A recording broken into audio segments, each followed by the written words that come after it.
agus mé ngáilí teachtain seo caiithú, hanig mé coppla rud eisteach, coppla fógra agus botún an tú, botún scríofa.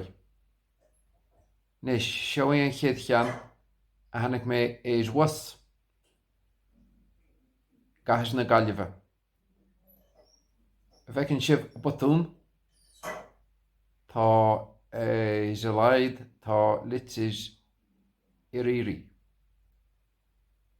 Nis seo leannas a dar cean a hanig mé siopa éis a spidal, siopa cafe tá an sin. Bhecinn sibh a botún